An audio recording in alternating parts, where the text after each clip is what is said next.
പ്രിയപ്പെട്ടവരെ, നമസ്കാരം. കായിക ഭാരതത്തിൻ്റെയും ഭാരതത്തിലെ 140 കോടി ജനങ്ങളുടെയും അഭിമാനം വാനോളം ഉയർത്തുന്ന ഒരു സംഭവം ഇന്നലെ നടക്കുകയുണ്ടായി. കോമൺവെൽത്ത് ഗെയിംസ് 2026 ഇന്നലെ ഭാരതത്തിൻ്റെ അസ്മിത ഡേ 48 കിലോഗ്രാം ജൂഡോ വനിതകളുടെ ജൂഡോയിൽ സ്വർണം നേടി. കാനഡയുടെ ഹെയ്ഡി ക്വാച്ചിനെ 2-1 ഫൈനലിൽ പരാജയപ്പെടുത്തിയാണ് അസ്മിത ഡേ സ്വർണ്ണ നേട്ടം കരസ്ഥമാക്കിയത്. അസ്മിത ഡേയുടെ ഈ സ്വർണ്ണ നേട്ടം ഒരു നിസാര മെഡൽ നേട്ടമല്ല. 48 കിലോഗ്രാം ജൂഡോയിൽ ആദ്യമായിട്ടാണ് ഒരു ഇന്ത്യക്കാരി കോമൺവെൽത്ത് ഗെയിംസിൽ സ്വർണം നേടുന്നത്. അസ്മിത ഡേയുടെ ഈ സ്വർണ്ണ നേട്ടം ഒരു നിസാര മെഡൽ നേട്ടമല്ല. അതിൻ്റെ പിന്നിൽ 140 കോടി ഇന്ത്യക്കാരെയും പ്രചോദിപ്പിക്കുന്ന ഒരു മകളുടെ നേട്ടത്തിനായി ഒരു അച്ഛൻ്റെ ത്യാഗത്തിൻ്റെ ഉജ്ജ്വലമായിട്ടുള്ള കഥയുണ്ട്.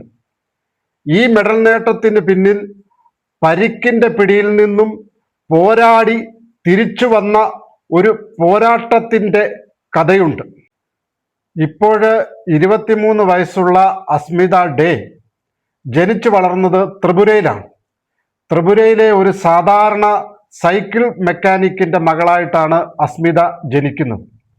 ദിവസം വെറും 300 രൂപ മാത്രം വരുമാനമുള്ള സൈക്കിൾ മെക്കാനിക്കായിട്ടുള്ള അസ്മിതയുടെ അച്ഛൻ ഒരു സാധാരണ മണ്ണ് കുഴച്ച് ഭിത്തി കെട്ടിയ വീട്ടിലാണ് താമസിച്ചിരുന്നത്. ആ വീട്ടിലെ ദാരിദ്ര്യത്തിനിടയിലും മകളെ വളർത്തി മകളുടെ സ്വപ്നത്തിന് വേണ്ടിയിട്ട് 300 രൂപ മാത്രം ദിവസം വരുമാനമുള്ള ആ സൈക്കിൾ മെക്കാനിക് വലിയ ത്യാഗം ചെയ്തു. മകൾക്ക് പരിശീലന സമയത്ത് പരിക്ക് പറ്റി. ആ പരിക്ക് ദില്ലിയിൽ കൊണ്ടുപോയി ചികിത്സിച്ച് ഭേദമാക്കി മകളെ തിരികെ മത്സര രംഗത്തേക്ക് കൊണ്ടുവന്ന ആ അച്ഛൻ്റെ ത്യാഗം, ആ ത്യാഗത്തിൻ്റെ നേട്ടമാണ് ഇന്ന് മകൾ കോമൺവെൽത്ത് ഗെയിംസിൽ സ്വർണ്ണ നേട്ടത്തിലൂടെ സഫലീകരിച്ചത്.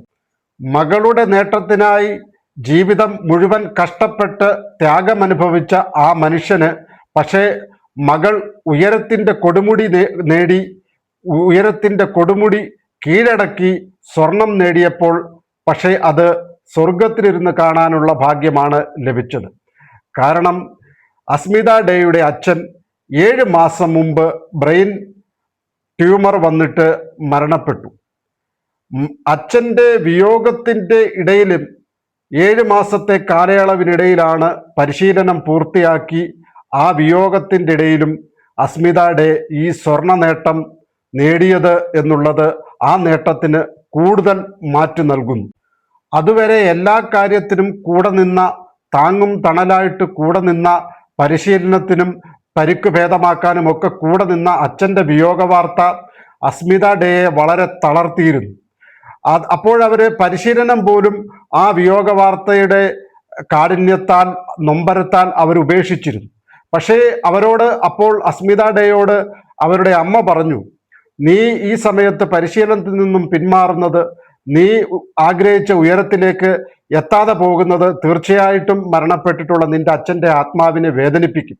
അതുകൊണ്ട് നീ പരിശീലനത്തിലേക്ക് മടങ്ങിപ്പോകണം, നീ നിന്റെ ലക്ഷ്യം പൂർത്തിയാക്കണം എന്ന് പറഞ്ഞ് ആ അസ്മിത ഡേയെ സാന്ത്വനിപ്പിച്ചതും അതേപോലെ തന്നെ കരുത്തു പകർന്നു നൽകിയതും അച്ഛൻ്റെ വിയോഗശേഷം അമ്മയായിരുന്നു.